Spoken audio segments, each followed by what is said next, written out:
Salvador, Bahia, 21 de março de 2001. Lucas Terra, um jovem de 14 anos de idade, ligou para seus pais de um telefone público para avisar que ficaria até tarde para assistir uma sessão especial de oração com Silvio Galiza, pastor da Igreja Universal do Reino de Deus, e devido ao horário, dormiria na igreja, no bairro Rio Vermelho. Depois disso, desapareceu. Aquela noite, Lucas ligou deste orelhão. Segundo Lucas, estava acompanhado do pastor Galiza, que trouxe ele aqui para esse bairro, o Rio Vermelho, para a igreja fazer um propósito de oração. A polícia foi acionada e durante as buscas, 3 testemunhas, todas integrantes da mesma igreja, relataram que viram Galiza sozinho com Lucas, hora antes dele sumir. Galiza contou versões contraditórias sobre a última vez que viu Lucas, e as buscas foram desfocadas por informações falsas.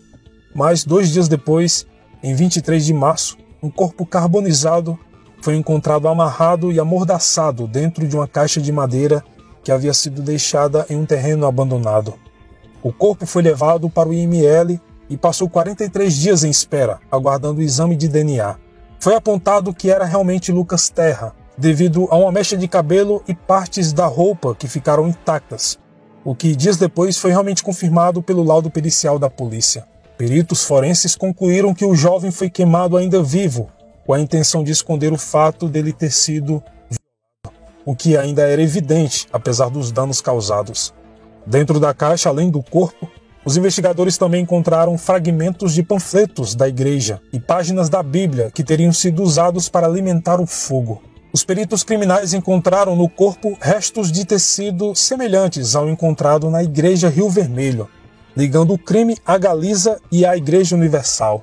Lucas foi sepultado no cemitério Bosque da Paz. O crime ocorreu dias antes do dia em que Lucas e seu pai imigrariam para a Itália, onde já vivia sua mãe, Marion Terra.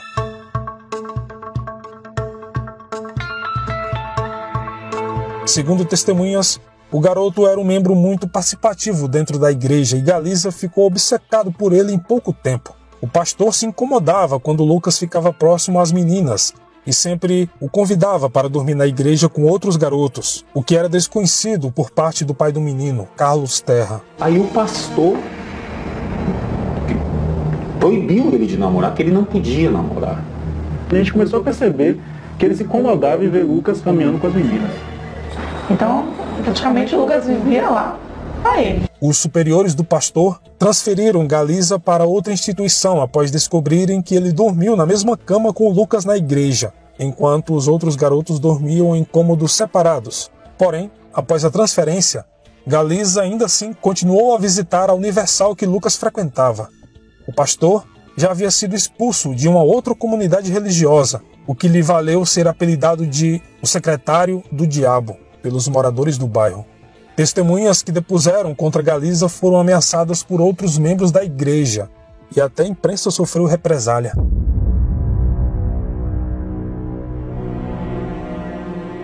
Muito já foi dito sobre essa história, muita gente falou sobre o caso e existem infindáveis matérias acerca do assunto. Nada de novo será mostrado aqui, pois praticamente tudo já foi falado. A nossa intenção com este vídeo é dar mais notoriedade ao assunto e fazer com que o interesse das pessoas possam reverter a situação. Enquanto há fé, há esperança. Com a ajuda de vocês, a manifestação popular e a união de todos os canais em torno do caso, talvez consigamos ter algum resultado. Marion Terra, mãe do Lucas, está lutando há mais de 20 anos contra uma instituição religiosa bilionária que defende assassinos.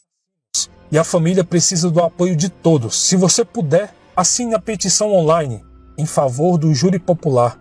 Vou deixar o link da petição aqui na descrição do vídeo. Eu deixarei também os links dos perfis do Instagram que estão ajudando na causa. @apoio caso Lucas Terra e @terramarion.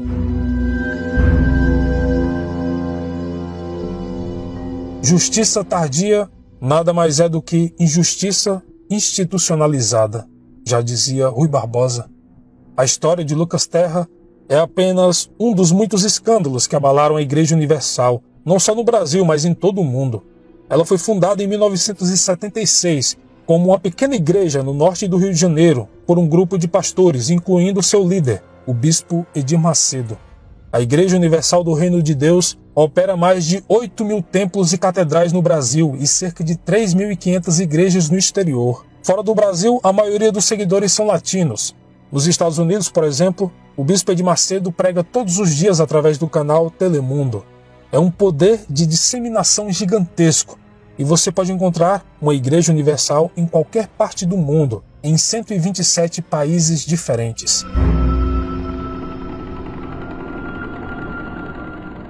Durante os primeiros 2 anos e meio em que o caso de Lucas Terra permaneceu preso na burocracia do Estado, seu pai, José Carlos Terra, fez uma campanha pública acusando a Igreja Universal de proteger o pastor assassino, além do governo pela sua incompetência no processo. O senhor Terra começou sua cruzada com uma vigília silenciosa fora do Ministério Público em Salvador, antes de finalmente levar seu caso para o Rio de Janeiro, Brasília e até mesmo para Genebra, na Suíça, onde exigiu a ação da Comissão dos Direitos Humanos das Nações Unidas. A mídia brasileira também acompanhou cada passo do caso. Esperamos, confio no Ministério Público, confio na Justiça, que alguma coisa vai acontecer, alguém vai ser preso. Em 2003, Galiza, então ex-pastor, voltou para Salvador logo após ser preso pela polícia. Vamos conseguir provar sim a minha inocência, porque eu sou inocente nisso tudo. À medida que o julgamento se aproximava, funcionários da Igreja Universal foram acusados de intimidar testemunhas. Nas palavras da namorada do menino assassinado,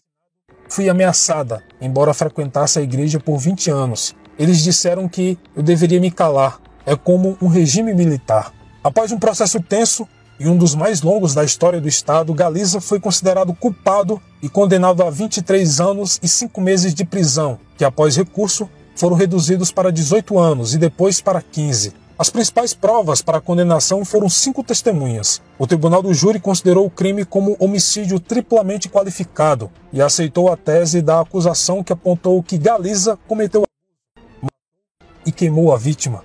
Mas, ao ser entrevistado pelo programa Linha Direta em 2006, Galiza, que estava acompanhado de 7 advogados, apresentou uma nova versão do crime. Sempre alegando a sua inocência, desta vez, ele acusou outros 3 membros da igreja: o bispo Fernando Aparecido da Silva, o pastor Joel Miranda Macedo e o segurança dos dois. Segundo ele, Lucas teria morrido por contar a ele que viu Joel Miranda e Fernando Aparecido em um ato sexual. A declaração de Galiza foi aceita pela promotoria. Em outra entrevista, o homem afirmou que, na época, recebeu ameaças de um advogado da Universal e foi subornado para omitir esses fatos do crime. Recebi ameaça do próprio Fernando e do próprio Joel para que eu não pudesse botar isso a público e nem para levar isso a dona, nem a mídia, nem a ninguém.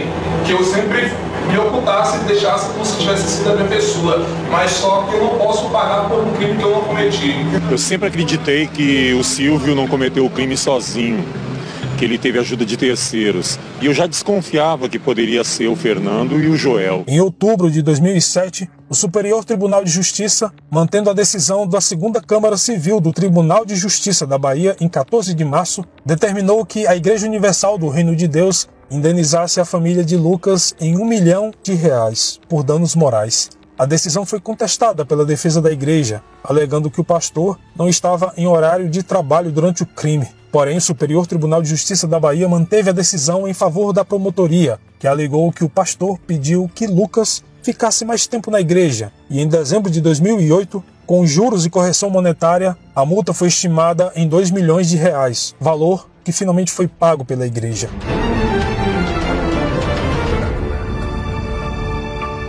Logo após a nova denúncia de Galiza, foi aberto em fevereiro de 2018 um processo contra Fernando Aparecido da Silva, que ficou preso após ter passado um tempo foragido, e Joel Miranda Macedo, que continuou foragido.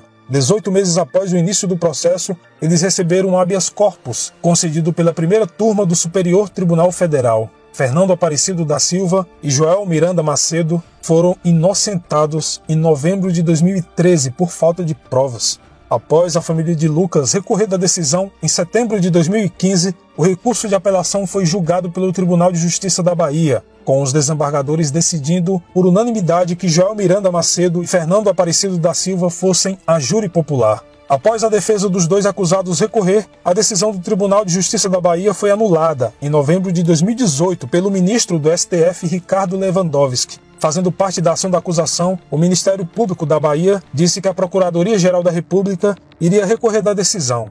Carlos Terra fez campanha pedindo julgamento pelo júri popular até sua morte, em fevereiro de 2019. Em sessão virtual, Lewandowski votou contra novamente em março de 2019 e a ministra Carmen Lúcia pediu vista, impedindo que os pastores fossem a júri popular naquele momento. Em último recurso, o STF decidiu em setembro de 2019 que os pastores da Igreja Universal devem ir a júri popular.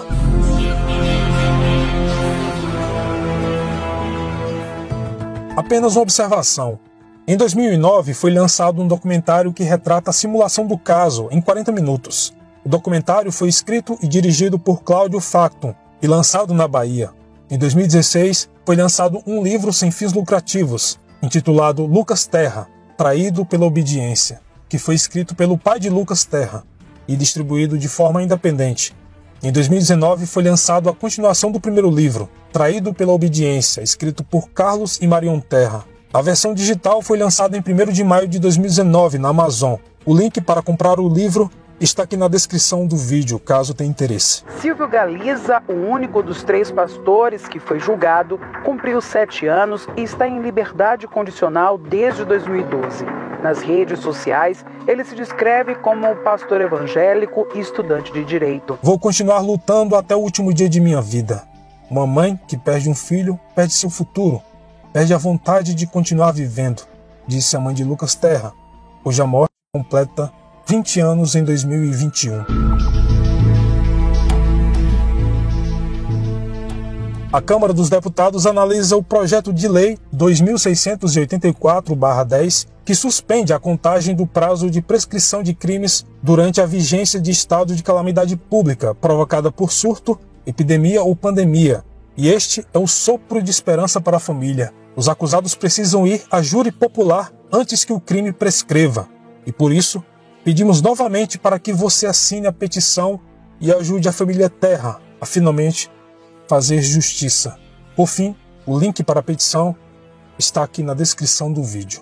Eu tenho pensado muito assim nessas campanhas que eu tenho feito da divulgação do livro durante essa caminhada de quase 20 anos desse crime, um crime que pode até vir a prescrever.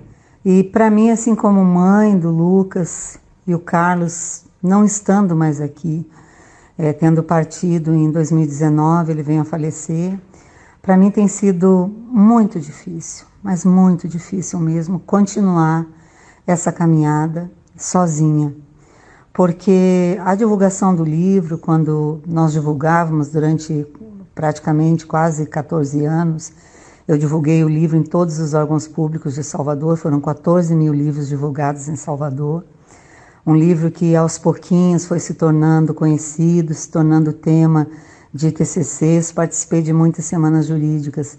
Então essa caminhada para mim foi o que me manteve de pé, me deu o consolo, me curou. Falando com as pessoas, eu fui colocando para fora a dor que eu sentia, aquilo que me fazia sofrer. Eu falava, eu chorava e botava para fora. Só que durante esses anos a gente achava que um crime contra a vida, um processo de um crime contra a vida, não levaria tantos anos assim como levou o caso do Lucas. Porque o que aconteceu com o processo do Lucas é que envolve uma instituição bilionária. E as pessoas que atuaram nesse processo não viam como um processo de uma criança de 14 anos que foi queimada viva, que foi violentada, amarrada, amordaçada e queimada viva. Eles viam como um negócio. Então, cada advogado que entrava nesse processo usava de formas, de medidas protelatórias, de manobras protelatórias que faziam com que o processo se arrastasse. Então, quando eu comecei a falar do caso do Lucas, que nós tomamos a decisão de fazer esse livro, foi porque no início do processo a gente passou por muitas ameaças de morte. Inclusive, inúmeras vezes eles ligavam para mim, dizendo para mandar o meu esposo parar de denunciar, porque eu tinha mais 2 filhos e eles poderiam ser mortos. Isso não é um fato dito livianamente. Isso está nos autos do processo. O nosso telefone ele foi grampeado pelo Ministério Público, grampeado pela inteligência da polícia. Mas mesmo assim, a dor de ter perdido o Lucas, a dor da separação, a dor do que aconteceu, ela se sobrepunha. Ela era maior do que as palavras desses homens. Ela era maior do que o que de fato para nós tinha acontecido. Porque o Lucas ele não foi morto nas ruas de Salvador, ele não foi morto por um problema social, não foi morto por droga, ele foi morto num lugar onde era para ele estar protegido. Então, para mim, assim, para mim e para o Carlos, a gente achava, na época, a nossa ingenuidade, em 2001, a gente achava que justiça era justiça. A gente achava que direito era direito. Então, nós começamos a entender que não seria fácil vencer um processo tão grande, vencer uma instituição tão bilionária, e a gente começou a ver as articulações deles, as manobras, o que eles faziam para impedir que esses pedófilos assassinos, esses criminosos fossem julgados. Praticamente nós paramos, eu e o Carlos, a gente não tinha vida. Nós não tínhamos uma vida própria, porque a nossa vida era em função de ver, de fazer com que esse processo andasse. Cada decisão que saía, cada agravo, cada coisa que saía no STF, a gente tentava novamente, a gente sempre recomeçava novamente a acreditar nessa justiça tão esperada, que ainda não chegou. Então, gente, o que eu quero deixar claro para vocês, que depois da morte do Carlos, essa caminhada, ela se tornou muito difícil. Porque ele era assim, uma pessoa que não parava, ele dizia assim, olha, até o último dia da minha vida eu vou lutar para que haja julgamento. Por quê? Porque ele começou a estudar, ele fez direito, então nós começamos a entender que nós tínhamos um direito como pais, como cidadãos, a essa justiça. Porque no Código de Processo Penal, a única vez que é protegido as famílias vítimas de violência é através do júri popular. Porque o júri popular é o que fecha o ciclo de impunidade. E somente no júri popular, o Conselho de Sentença decide quem é culpado e quem não é. Então, para nós, o que eles fizeram, a maneira que eles agiram, todas as vezes que eles tentaram impedir que houvesse o júri, continua ainda, né? De alguma forma, eles tentando impedir que haja julgamento deles. Essa instituição aí que cobre, que banca todo esse processo, é uma luta muito desigual, é uma luta muito difícil, porque o que nós tivemos de recurso, o Carlos botou no processo. O Carlos vivia por esse processo. Ele já estava doente há 10 anos e ele não parava, porque ele queria que acontecesse o júri popular. E acabou partindo para a eternidade sem ver esses assassinos serem julgados. Então, eu não sei, sinceramente, olha, eu estou assim, quase no final da minha esperança. Eu tenho uma esperança em Deus, em Cristo, mas o final da esperança de que é a hora de eu parar essa caminhada, porque eu não tenho mais forças, eu não tenho mais recursos, eu não tenho mais formas de produzir recursos para continuar lutando. Então, eu gostaria, assim, de deixar para vocês, eu tenho esperança ainda de que um dia eu vou encontrar com meu filho. Mesmo que essa justiça não seja feita aqui, eu espero que eles paguem pelo que eles fizeram na eternidade. Mas eu gostaria que sacramentasse a culpabilidade deles aqui nessa terra, através do júri popular. Eu gostaria de fechar esse ciclo pelo Lucas e pelo meu esposo.